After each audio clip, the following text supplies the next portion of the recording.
John and Paul both, you know, probably equally. Probably Lennon more so. Why Lennon? Well, I mean, apart from the obvious thing, they were great songwriters and he was a great singer. But I liked his character as well, that he just did what he believed in and fucked off anyone who didn't, stood in his way, you know. Get off your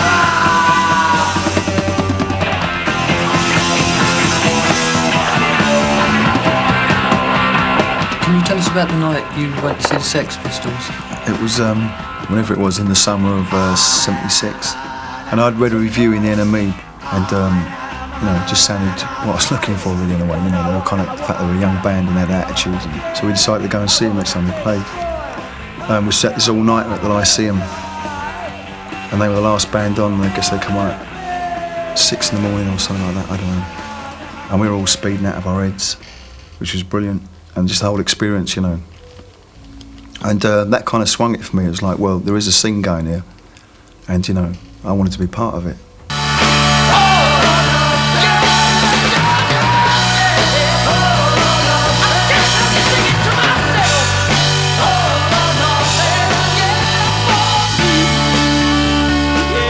Well, that, you know, it's an arrogant thing to say, but if I had to sum up mods or modernism, I would say it's about good taste, you know, which sets me up as saying I've got good taste, you know. But there we go, I've just set myself up there.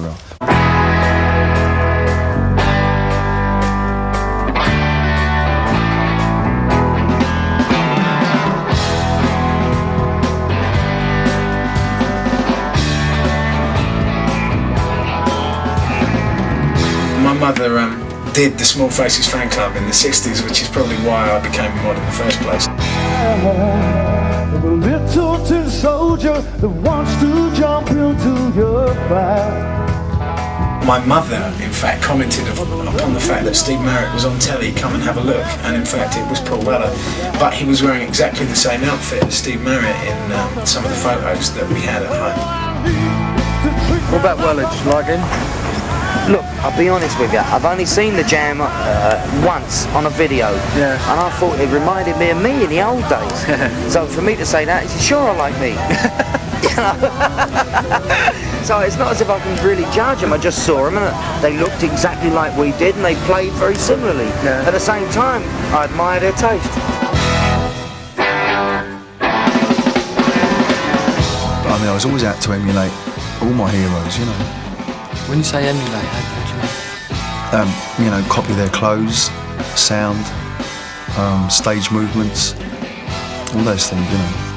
Lennon, Marriott, Townsend, obviously. How do you answer people who say that your music is plagiaristic? Well, I suppose they're right, up to a point, you know.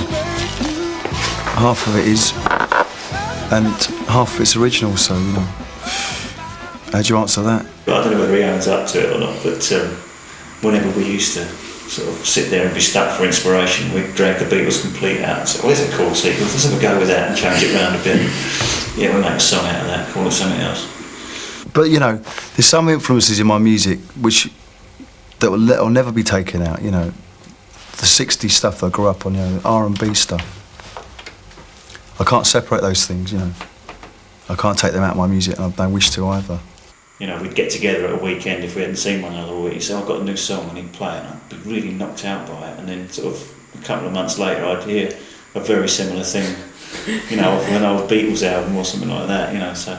We all started somewhere and we all wanted to be someone else when we started out, you know. The Beatles wanted to be Little Richard or the Shirelles, or the Stones wanted to be Howlin' Wolf or Jimmy Reed, or, you know, I'm sure Stevie Wonder wanted to be Sly Stone in the late 60s, you know. So we've all been there. It all depends what you do with those influences, and, you know. I mean, I'm not saying he's a plagiarist, because it's, again, you know, what is plagiarism, you know, what is influence, and so many people have done it subconsciously. I think that's where it gets unfair. What do you think the qualities are within your music that sets it apart, that makes it your own? I mean it. Something like Star was such a blatant, sort of obvious rip-off of Taxman that I'm surprised he got away with it. And some of my stuff in the past has been out-and-out copies, you know. A Town Called Malice with the kind of Motown, you know, Martha Reeves beat, or Start with the Taxman backing, you know.